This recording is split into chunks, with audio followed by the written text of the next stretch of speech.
views expressed on this program are those of the hosts, guests, and callers, and are not necessarily those of this station, its management, or other advertisers. You're listening to Transformation Talk Radio.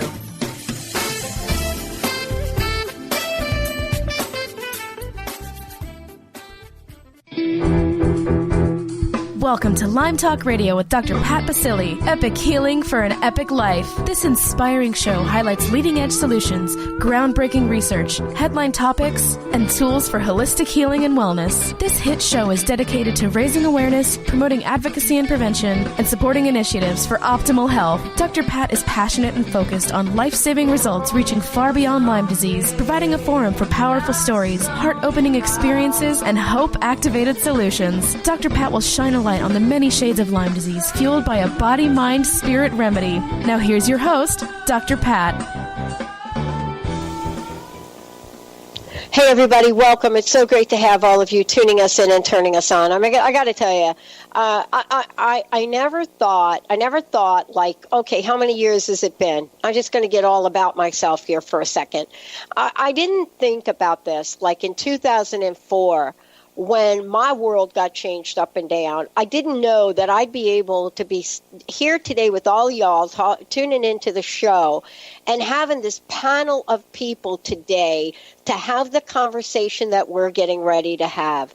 Amazing. Legislation on Lyme disease, a blessing or a curse. Susan R. Green, Monte Skall, Gregg Skall, joining me here today. Why? Because we have to peel back the onion. Some people have said to me and tweeting back to me, no, Pat, it's not about the onion. It's like you're lifting up the rock and watching to see what crawls out.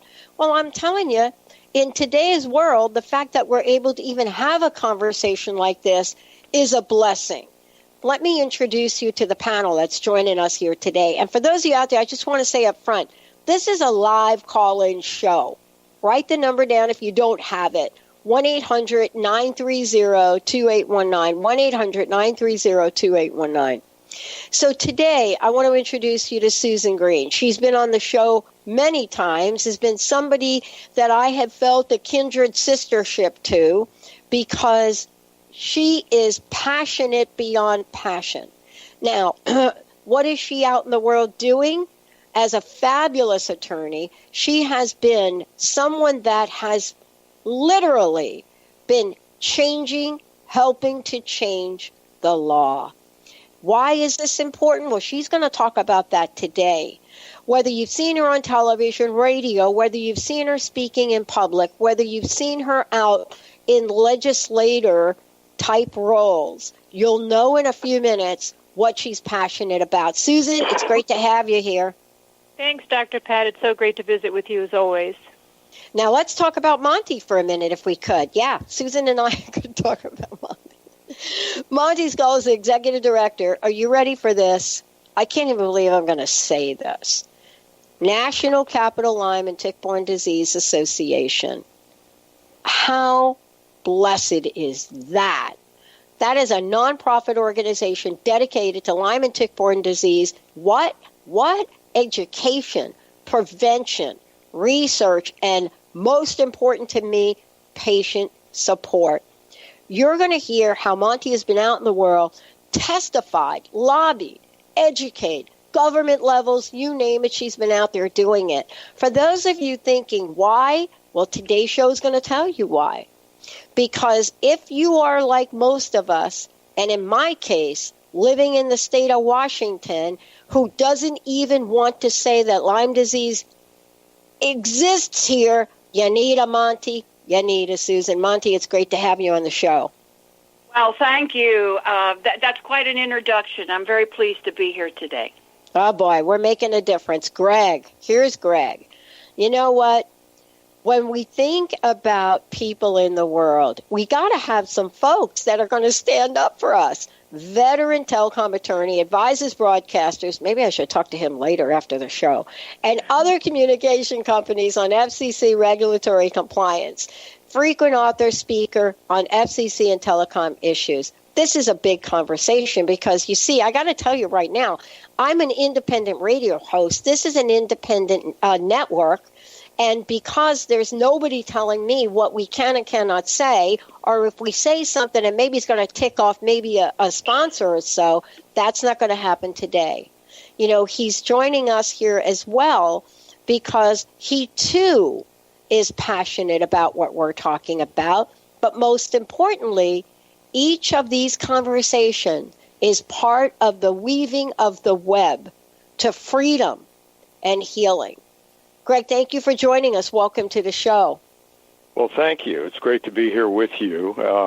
In addition to my telecom work, as you know, I've been working for NatCap Lyme and have done legal work for the association as well as legislative and other policy work.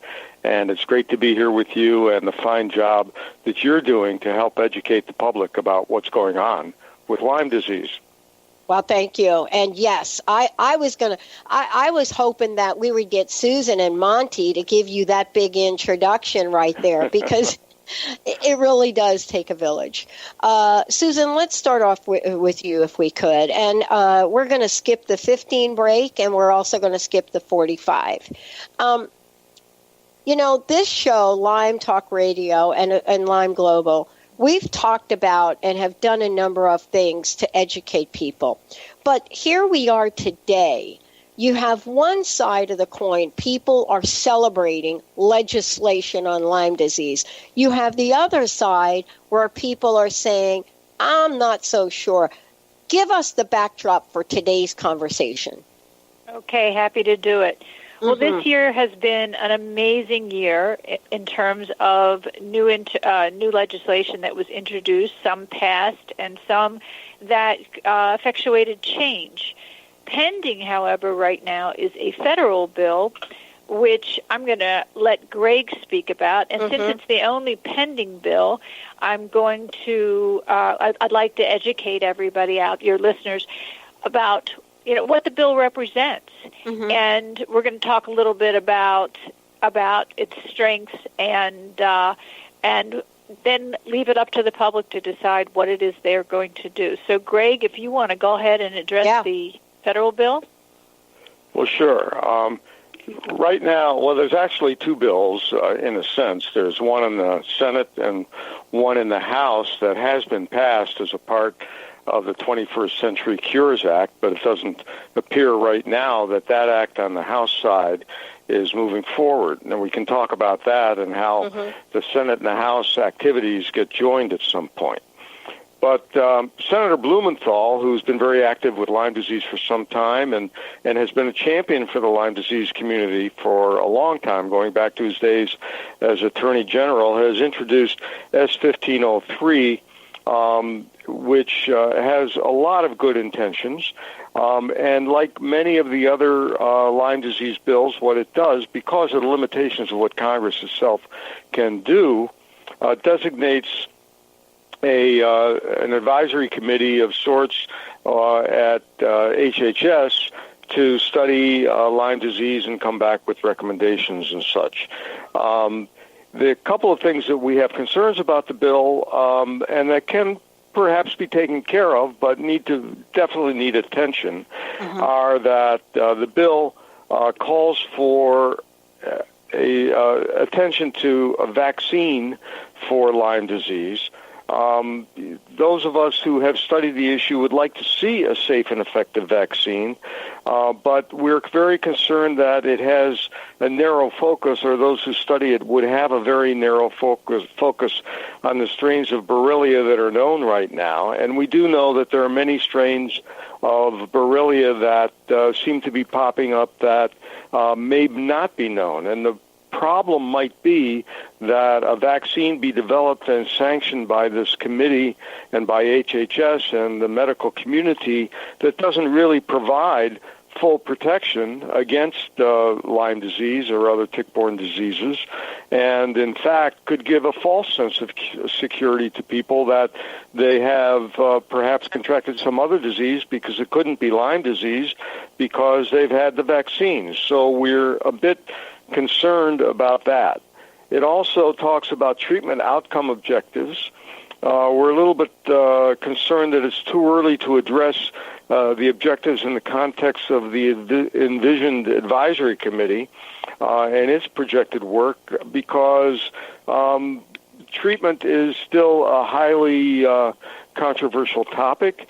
It's conceivable that there could be a rush to judgment and inadvertently result in a set of standards that essentially define away the problem, and we want to make sure that the problem is properly and thoroughly evaluated with all of the nuances, and we're concerned that that could be affected by the composition of the committee. We're also very concerned about the composition of the committee because there's just so far you can go in assuring that Lyme advocate representatives and people who represent all sides of the issue are truly not only represented on the committee but have sufficient authority within the committee or gravitas within the committee to make sure that there is a full weighing of all of the various concerns and points of view and all of the science. We're not sure that all of the science is yet available or that the committee will encourage the research necessary to make sure that we have all of the science. So that's kind of a quick overview of some of our concerns. On the other hand, it would be wonderful to have really effective legislation go through. So, we have voiced those concerns to a variety of members of Congress and to the powers that be in the legislature. Well, I want to ask. Thank you so much for that. Thank you. Sure. I want to ask. I want to ask Susan, and I want to ask Monte. I want to ask each of you from your perspective and your journeys along the way. I mean, I can think of about 3 things that come right to the top of my list that I'm concerned about. But I would like to ask each of you. What are the priorities that you have of concern? I mean, what do you think that this particular legislation is going to do positively? And do you have the same concerns that Gregg has? Well, if I may, this is Susan speaking. One of my big concerns would be the fact that it's an election year. And I don't think that any 2 people on the planet share the same views about the candidates right now. I think that we are so divided on our representation. This is by no means, it's not like most elections where you have one you like and one you like a little less. This is a very, very heated election. So one of these 2 individuals will be in charge of appointing a new head of HHS. And the composition of this working group that is to be created according to this federal bill will be decided by the head of HHS. And so depending on who that person is and their own personal biases or their own personal feelings about Lyme disease, and as we know, Lyme disease is such a hotly debated issue and so controverted. If you get the right person in place who is knowledgeable about Lyme and who has loved ones or who has maybe experienced Lyme themselves, then you will find that the composition of the group will be hopefully very equitably distributed so that there will be representation from both sides of the issue.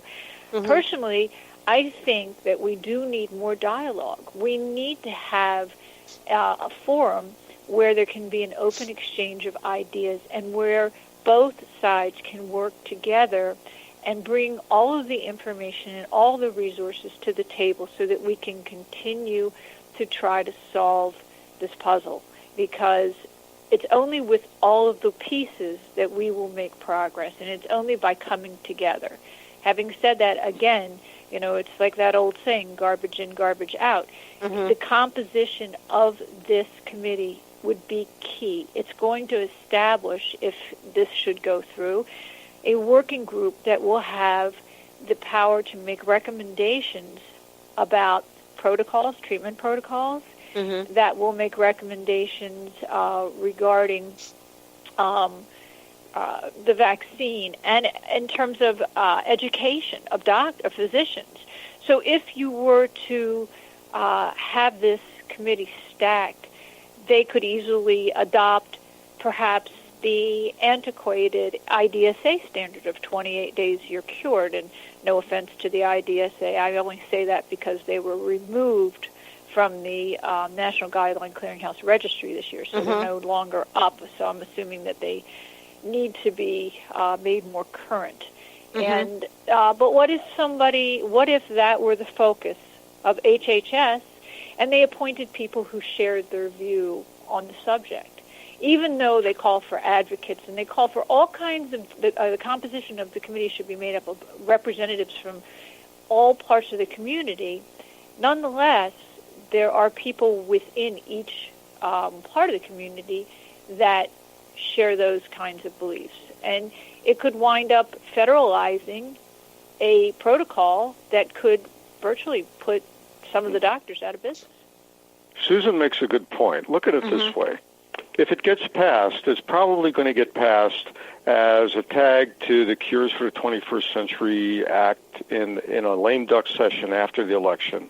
Or possibly, I mean, it's conceivable that it could get passed on the Senate side in a lame duck session, but then it would have to be that Blumenthal's bill, S-1503, could get passed by itself on the Senate side, but then it would have to go over to the House, and there's barely time enough for that. But let's just assume that a piece of legislation does get passed in a lame duck session.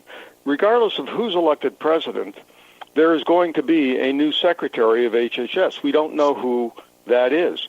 Moreover, we don't know who the members of the health subcommittees will be, or the full committee, the health full committee on the Senate side. So we don't know who's going to be in the driver's seats to watch this on oversight, or who will be the chairman of the committee. Right now, if the Senate doesn't turn over, then Lamar Alexander will probably retain the chairmanship on the Senate side, and we need to know who those members are, and we need to be able to be in a position to encourage them that they have to exercise strict oversight, that this has to be a matter that's followed, that Congress doesn't just pass, throw it over to HHS, and then forget about it. Because if it's going to be properly executed, it's going to have to be done with some pretty active oversight, I believe, from the active oversight committees in the House and in the Senate. And we don't know who those people are. The other thing that all of your listeners should be thinking about right now is, yes, there is a major election in about 40 days, not just for president, but for many members of the House and many senators who are up for re-election. And if your congressman is running for re-election, and if your senator is running for re-election, or a challenger is running, regardless of who the candidate you want to support is, you should be in there in the community town hall meetings, talking to their staff, whomever, and asking that member of Congress, what's your position on Lyme disease? Where do you stand on this issue? Let us educate. Let me come over and educate you on this issue, because, frankly, this is an important part of my decision-making in determining who I'm going to vote for. And if they get that message now, that'll help when they get elected, and you need to come back in and talk to them later. Yeah. Okay. I want to hear from Monte, and then I've got a burning question for you guys. Monte. And thank you, Greg. Thank you for that, because oh boy, this is really thank you. Go ahead, Monte. Well, all their concerns, I think, are well taken. I agree with Susan and Greg. They're the lawyers that study the bills and help advise and educate those that write the bills, and they participate in the process that the bills go through. My job has always been to reach out to the community to get support for the bills. I work with the patients. But one thing, you asked me or asked us what we felt were some concerns. And one thing that as an educator, I have a concern about with this federal bill is the part that talks about a national physician education program. we've been in the situation before here in Virginia where we had a task force, and I was fortunate enough to sit on it, Governor McDonald's task force to study Lyme and tick-borne diseases in Virginia. And we came up with, 32 different recommendations that to go to the governor that we wanted implemented the following year, and we got a certain amount of money to do that. And one of the requests that we made was a physician education program, free for doctors in our state of Virginia. And we were very excited about that because we wanted, of course, physicians here in our state to know about a different approach to treatment, which would be more or less like the ILADS approach. Well, we kept checking to find out whether this program was being put together by our state health department, and we were told over and over again, no, we haven't started working on it. 2 weeks before the program was announced, we find out about it, and it was a physician education program, free for all physicians in Virginia, but it followed the IDSA standard of care. And so it was very disappointing, and I worry about this, a national physician education program, what that would end up being. So I think in this bill, if it does go through, oversight is going to be extremely important. And what I would emphasize to our community is you need to be a part of that process. You need, like Gregg and Susan say, to go into your legislators and voice your opinion about what is happening, because oversight is going to be extremely important. Yeah. Let me just comment on a couple of things, and thank you all for sharing this.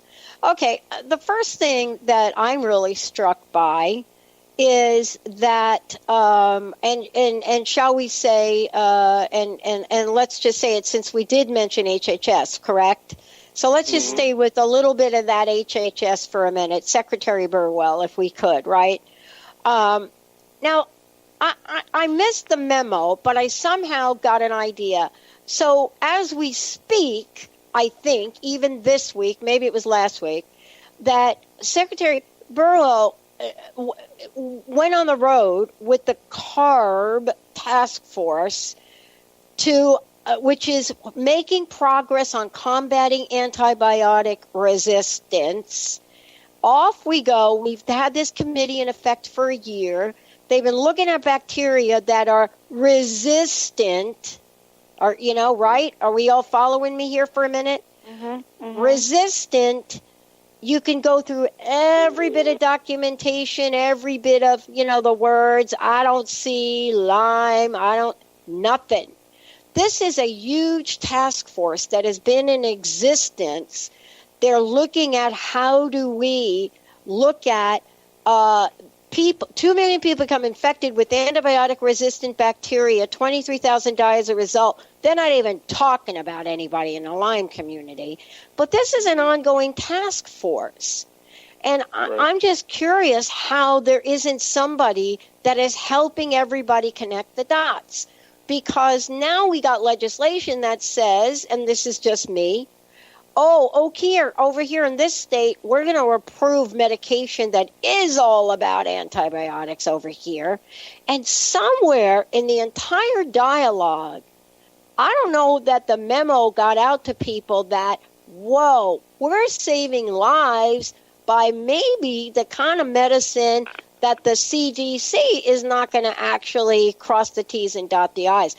There's no conversation about who actually and how lives are being saved. Does anybody want to comment on that, or is that just me ranting and raving for a minute? Well, I'd like to start with just pointing out the following, and that is that this is exactly what I referenced when I said we don't know who's going to be appointed HHS. But obviously, here's an individual who's sensitive to the notion of bacteria resistance, and where do they always look when they're talking about these very strong bacteria? They always call the superbugs a result of overuse of antibiotics. Okay, so here's a person who is not going to be inclined to a long-term antibiotic protocol. Okay. Right.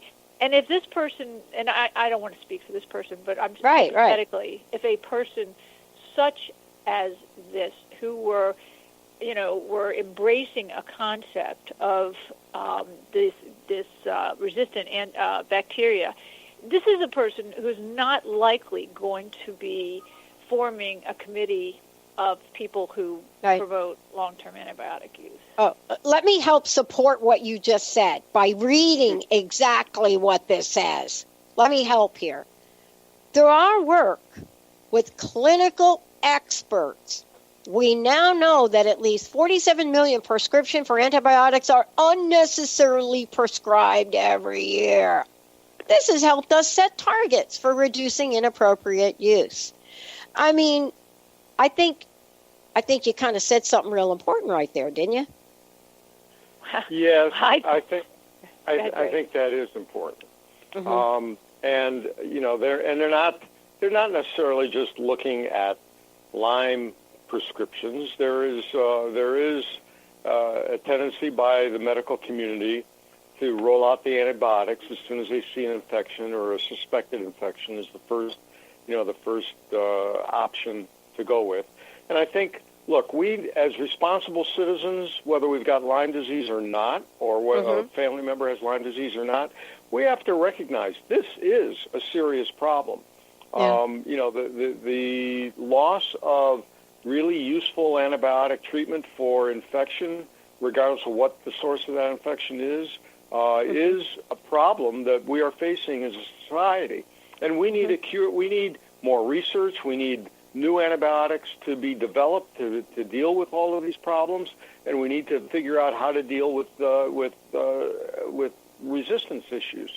Mm-hmm. But the point that we've made, the way I feel about it, and the point we've made to people we know at the CDC who come out to try to talk nice to people who are advocating for Lyme patients, is that while that all may be true, do we sacrifice the people who are currently sick for the sake of the people who are not yet sick and may need an antibiotic in the future? And the answer to that cannot ethically be yes, we sacrifice the people who are currently sick. So we have to treat the people who are currently sick, and we have to deal with the problems that we see coming as best we can and with the best scientific research and methods that we can find. Yeah, for those of you out there that would like to chime in with us right now, 1-800-930-2819, 1-800-930-2819. I would like to start with you, Susan, and kind of go around and talk about what the call to action is. And, there's you all are involved in not just bringing a level of awareness to it, but I know you all, and you are really about action. For people listening today, they can certainly read things, but I'd love for you to tell folks, what is the call to action? What can people do now? Okay, well, what I guess I would probably, to some degree, deflect on this, and I'll tell you why. Okay, all right. This federal bill has been very hotly contested in our community. A large portion of our community supports and promotes this bill. And the one thing that PALTAD, Partners Against Lyme and Tick-Associated Diseases, and I believe NatCap, Lyme, I think one of the things that, one of the initiatives we've tried to promote this year is, well, not this year, most years, we believe that in order to make progress legislatively, that the community must come together and work together, because as long as we're a divided community and so long as we are, attacking each other, why would any politician ever want to help a community that will attack its own? Right. And so we've learned over the years that we believe that everybody should work together. Having said that, there are strong passions about this bill. Some people, first of all, it would be a great step if we could ensure that the composition of this working group were really favorable to our community. Many people have reservations about that, and we've just discussed, some of the reasons why. And some people have reservations about, the actual tasks of this groups. So with that in mind, there are going to be people that are going to be opposed to this bill. And then there are so many who are in support of the bill. And conversely, there's a third group that says, maybe, but let's keep defining the working group so that we can ensure that there is that equality of representation. And let's wait until we see who the next appointed Secretary of Human Health and Services is, so we know who's going to be making those choices, because that's really, really key. And so, and you asked, go ahead, Greg. No, I was just going to say, and you asked, what can people do now? And I think the thing that people need to do now is what I said earlier, is we're in an active political season right now. Everybody running for federal office or state office as well, for that matter, they want our listeners' support.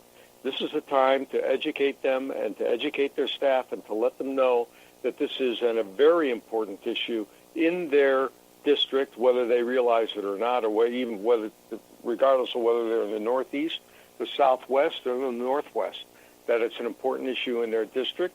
They want to come in and educate them about it, and they want to make it a part of what their candidate's platform is all about. Yeah. I'm really struck by a couple things here. And Monte, I want to get to you here in a minute, too, and make sure we talk about this. I want to encourage people to go to this legislation and take a look at it. Then I want you to go look at the people on the list. Now, I'm telling you, if you want to really cause a real stir, go all the way down to bottom here, to see that when did Senator Bernie Sanders jump in here? Right, Vermont.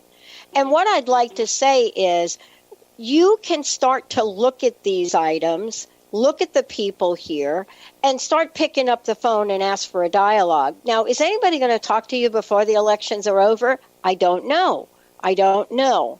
But one of the things that I think is really important is to look at this, ask yourself the question, when was it introduced? Over a year ago. Does it need to be updated? Because what I'm reading hasn't been. And I'd like to hear what, other than that, where can people go? How do you get involved? Monte, did you want to share? Monte, yeah. Let me say a few things here. When you say, how do you get involved in a call to action? Okay, I think it's really important, Pat, that your listeners understand that this is your this is their responsibility. They have to get involved, not to rely on other people to tell them what to do or what to support. They need to read the bills themselves, okay? They need to understand the bill and what the bill says and does. And for years, this organization has put on legislative forums to do just that, to talk about what happens with a bill and how it goes through the process and what that bill means.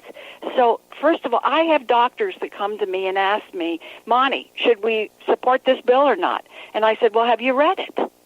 And I'll hear the response, no, I don't have time. And when you take a bill like the Cures for the 21st Century, I mean, how many pages is it? Over 300?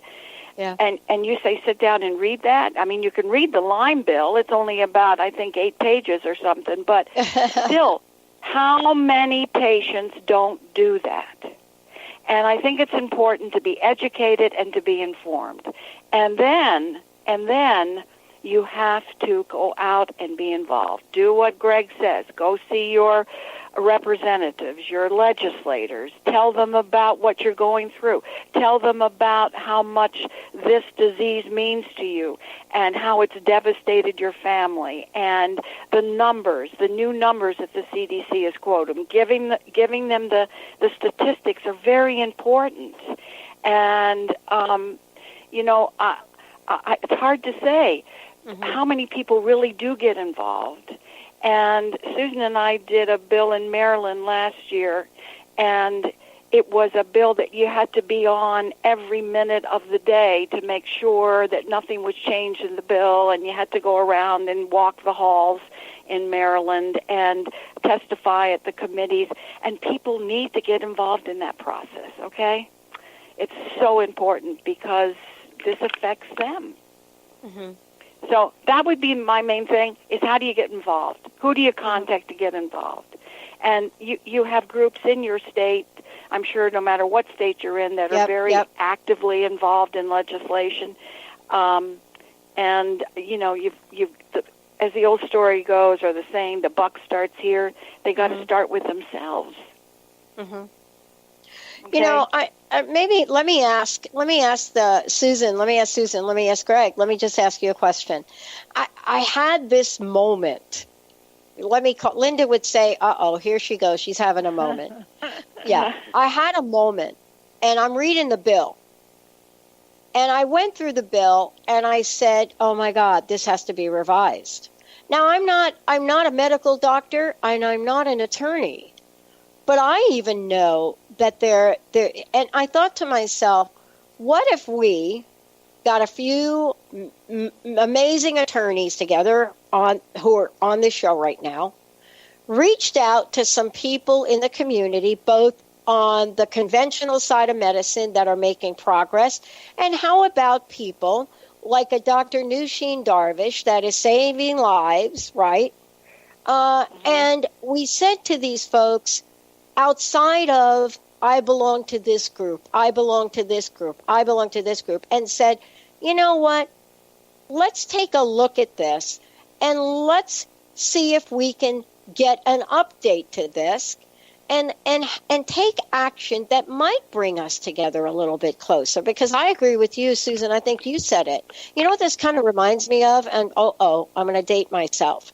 Many of us that have gone through the 80s, especially living on the East Coast in New York, and we saw a community, you know, the gay and lesbian community be ripped apart until they did come together over the AIDS epidemic. You know, we could literally learn from that contingency of people of what the power is in coming together. And I think, No Susan, that's what you were talking about, right? Absolutely, right. No doubt about it. Pat, I'm going to let Susan explain something about an organization called PAL, Partners Against Lyme and Tick-Associated Diseases, because we tried to do just what you're saying. Susan, you want to run with it? Well, yes, I'd like to actually address two things. Number one, NatCap Lyme participated in the Institute of Medicine hearings back, I don't know, what year was it, Monte? I do believe it was 2012 or 11, either 11 or 12. They presented a paper at those hearings, and interestingly, some of the people in the Lyme community, some advocacy leaders, called for a boycott of those hearings because there were people like Gary Worms are there. There were people who have traditionally been opponents to the Lyme, to our Lyme propositions, and so they said, don't go because they're going to have those doctors.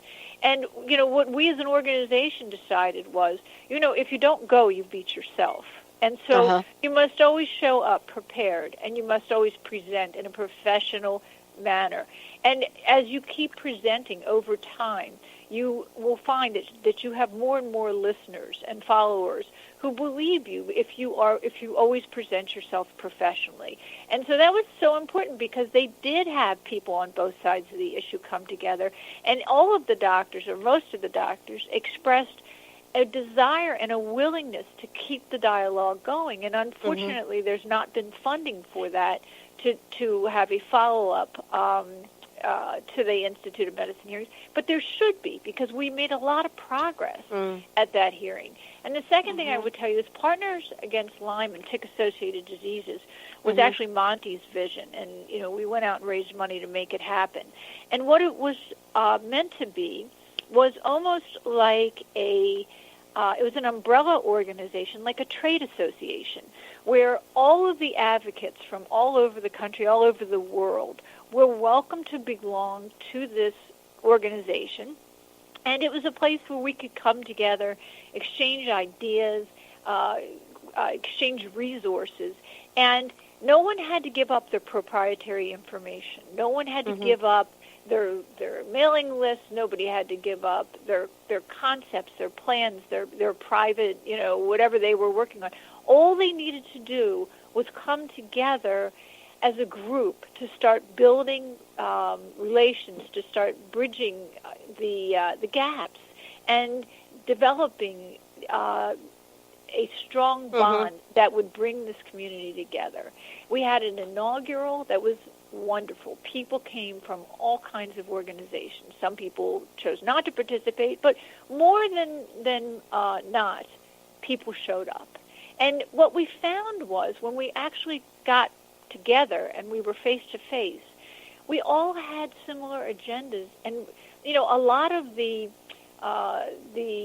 concepts that we had or predisposed ideas that we had about each other, it all kind of melted away, and we all came together as a group.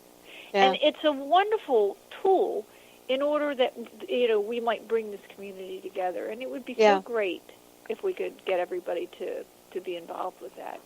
I love that idea, and I agree with it completely. Myself, Dr. Ronnie, Dr. Darvish, we put our heads together, and one of the things we did was, I'm not invested as a, quote, doctor, right? My degree is in psychology, so I'm not invested whether we go through antibiotics or this. And so we sat down and we said, let's prepare a list of what we have been able to discover that has actually worked to save lives. That's the only criteria we had. It wasn't about, does it have insurance? Is it going to do this? How much does it cost? Do you understand the question? What have we discovered both anecdotally and scientifically across the world that is being used? Do you know, believe it or not, you could come up with a list that's one page, really one page, of conventional medicine, natural medicine, integrative medicine, functional medicine, one page that can be attached to a bill, so that this is about saving lives. We have a caller. Let's go to the phones. Oh, thank you. I really want to thank you all for what you're doing. I've been following all of this closely for several years, and both as a patient and as an activist and an advocate. Susan, I really want to commend you for your, and I have personal knowledge of your successes with legislative change. I'm sure your other guests on the show today are equally deserving of praise. I'm just not as familiar with your work, but I wholeheartedly agree that we have to unite our voices somehow. And some of the topics that you've raised, I think I've noted for myself some of the issues that you've identified, and I will be pursuing those. But some of the other things that, from my perspective, I think are important also to include, because I was not legislatively focused until someone in the industry, which I used to be a part of medical device industry, someone had said to me, Paul, if you want to see more money going into scientific research, which is what I am focused on, then you have to get legislative change first. You have to focus yourself now on legislative action. So I did, and I learned a tremendous amount, not only about what makes things happen, but what the issues were in the various stakeholders.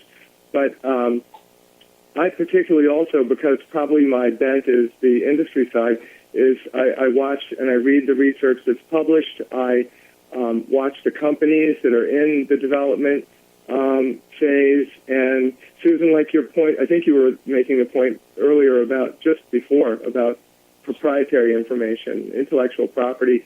A lot of people in our community don't understand from the industry perspective the fact that there are competitive commercial interests that really need to drive some of this, not just taxpayer dollars, and that it is a collaboration, and there are various factions.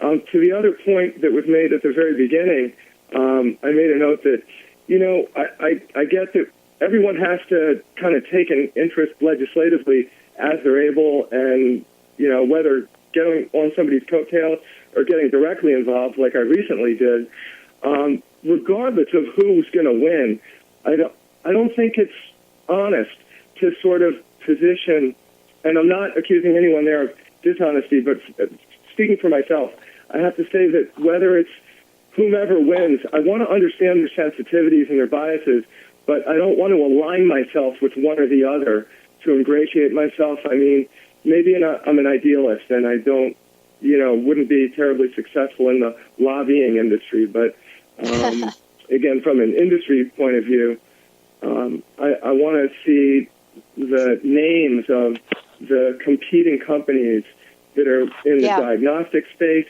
in the treatment space, and in the vaccine space. I really am not a big proponent of putting my nose in there, but it's something that demands attention, and it's going to demand attention. So I think the public has to, really raise its voice collectively, and we've got to tally up all the names of the nonprofits, the non-incorporated groups, and get everybody speaking with one voice.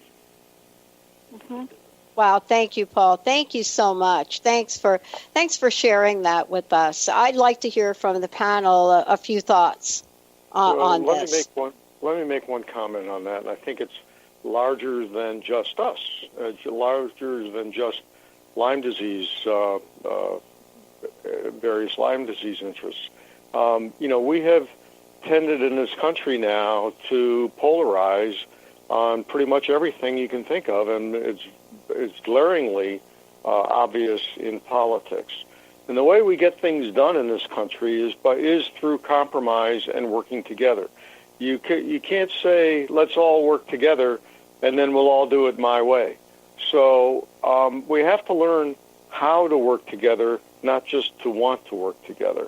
And I think that involves a real give and take and a real understanding of a variety of points of view and a willingness to take some risks in the context of making compromise in order to get ahead. And I'm not going to say what that particularly means or what points anyone in particular needs to compromise on or work together on.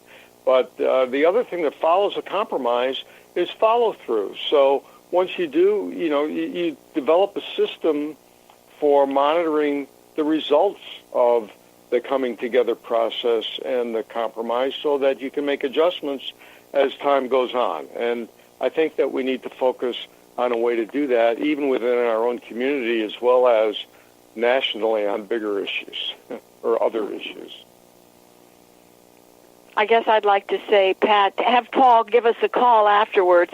Okay, great. He always use his enthusiasm for wanting to work toward a goal. So, and why don't we take a minute right now to give folks information? Let's just give a minute. Let's give phone numbers. Let's give out websites. What's the best information for people to have? And definitely give folks a number to call. Okay, well, I would say through our organization, you can reach Gregg, Susan, or myself, and that website is www.natcaplyme.org, natcaplyme.org.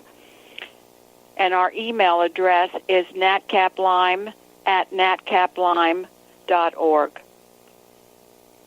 Wow, yes. And our telephone number, if you want to give us a call instead, is 703-821-8833. And somebody's there usually to answer at all times. Yeah, I think that this is exactly why we do what we do, right? So without opening up a dialogue. And, I was serious when I referred to the AIDS epidemic and having been part of that and understand, very heated discussions, the many lengths that people went for non-conventional ways to save lives. And I kind of feel we're getting at that place right now. But do you think we have reached a tipping point yet, which would say, wait a minute, we are really in epidemic mode? We're not kidding now. Well, can I say a few words here about Sure. that? I saw something this year that I haven't seen. I've been involved, Pat, since I got infected in 91. I've been dealing with this disease for 25 years, been involved with this association for 16. We've seen legislation come and go over the years, be introduced federally, state, you name it. We've been there, done that. But I saw something this year that happened in Maryland that I've never seen before, and that was where a bill that we had introduced in Virginia flew through the Senate and the House unanimously. And people were more aware of the disease. People were better educated. People were concerned about the disease. We're seeing that officials are starting to be compromised or exposed to the disease, and this is making a huge difference, at least in our states here in Virginia and Maryland. So, I see that maybe we're starting to turn the corner a bit here. Susan, you want to address that? Well, we're almost out of time, and I feel so badly, Pat, because we had so many great bills that occurred this session that we would have loved to have spoken about, but they're all state bills. But I will tell you that in every jurisdiction, I mean, the Maryland bill was amazing in that it was the first time in. Usually a good bill takes sometimes 3 sessions to get through. This was first time in. Every single person on both the House and Government Operations Subcommittee as well as the Finance Subcommittee, they all, not only did they pass the bill, they signed on as co-sponsors of the bill, and it was a unanimous vote. It was a pretty amazing experience. And our governor, God bless him, Governor Hogan, was wonderful. He signed the bill, and it starts actually October 1st, it rolls out, and it broadens the Virginia bill in that now at point of service, anywhere a person's blood is drawn, they must notify the patient that the test is inaccurate, and if their symptoms persist, they should return for further testing and or treatment to their physicians. So I guess the thing that struck me, though, was that there was one advocate in Maryland who was diametrically opposed to the bill and sent in just a lengthy oppositional piece to each and every member of both committees.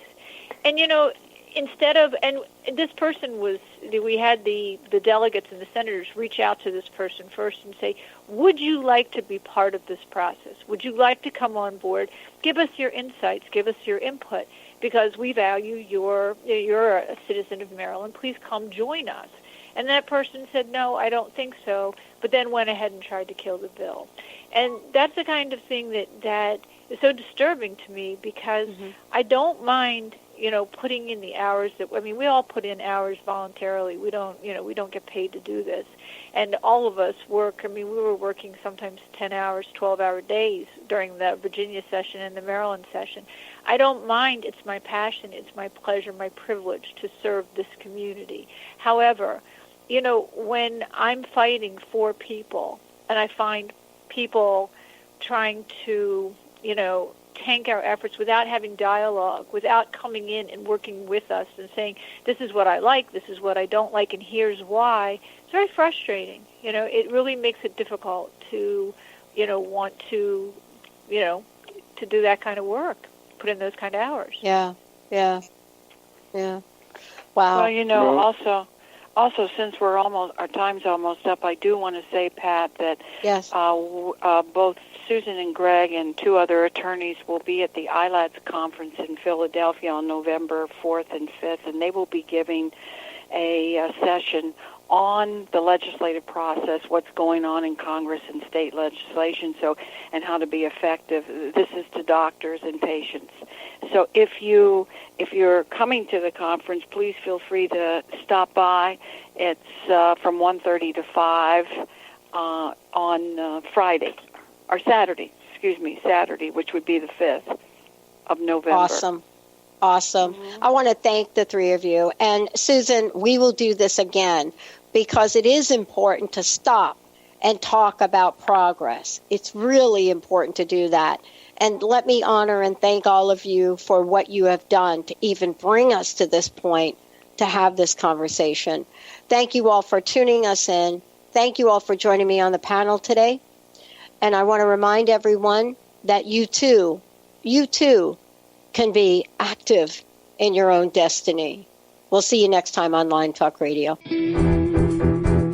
Thanks for listening to Lyme Talk Radio with Dr. Pat Baccili, Epic Healing for an Epic Life. This inspiring show highlights leading-edge solutions, groundbreaking research, headline topics, and tools for holistic healing and wellness. This hit show is dedicated to raising awareness, promoting advocacy and prevention, and supporting initiatives for optimal health. Dr. Pat is passionate and focused on life-saving results reaching far beyond Lyme disease, providing a forum for powerful stories, heart-opening experiences, and hope-activated solutions. Dr. Pat will shine a light on the many shades of Lyme disease, fueled by a body-mind-spirit remedy. For more information, visit LymeTalkRadio.com and tune in next time.